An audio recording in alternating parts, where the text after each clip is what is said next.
tell you something very important, please. Please, okay, alright, I'm gonna tell you a little story. Alright, it's gonna be very short, yes. Okay, will you listen? I will listen, okay? It's getting late, so better hurry up. Did you know the Liberation Tigers of Tamil Eelam Ltd. Tamil, womanized.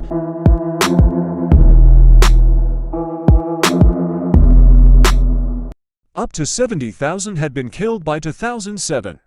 77, 78, 79, immediately following the end of war, on the 20th of May 2009.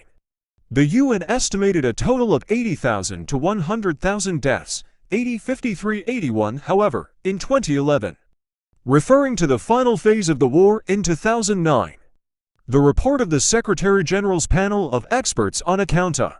A number of credible sources have estimated that there could have been as many as 40,000 civilian deaths. 82. The Sri Lankan government has repeatedly refused an independent international investigation to ascertain the full impact of the war. 83-84 with some reports claiming that government since the end of the civil war, the Sri Lankan state has been subject to much global criticism for violating human rights as a result of committing war crimes through bombing civilian targets, usage of heavy weaponry, the abduction and massacres of Sri Lankan Tamils, and sexual violence. The LTT gay.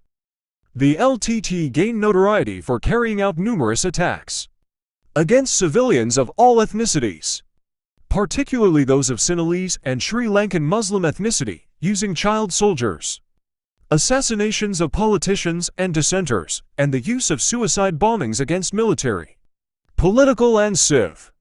Origin and evolution. The origins of the Sri Lankan Civil War lie in the continuous political rancor between the majority Sinhalese and the minority Tamils.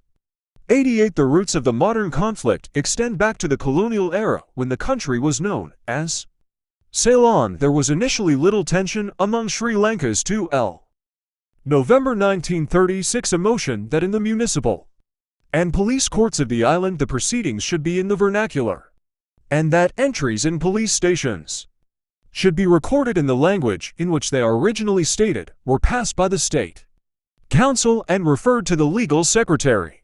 However, in 1940 for J.R. Jayawardena moved in the State Council that Sinhala should replace English as the official language. In 1948, immediately after independence, a controversial law was passed by the Ceylon Parliament called the Ceylon Citizenship Act, which deliberately discriminated against the citizenship in the country. 90. Approximately 700,000 Indian Tamils were made stateless. Over the next 3 decades, more than 300,000 Indian Tamils were deported back to India. 91. It wasn't until 2003, 55 years after independence, that all Indian Tamils living in Sri Lanka were granted citizenship. But before we carry on, let's try and reach 10,000 views and 20 subscribers. In 1956, Prime Minister S.W.R.D. Bandaranaike passed the Sinhala Only Act, which replaced English with Sinhala as the only official language of the country.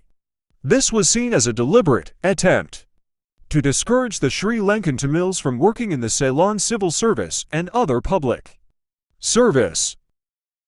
Part 3 will be out on the 21st of June.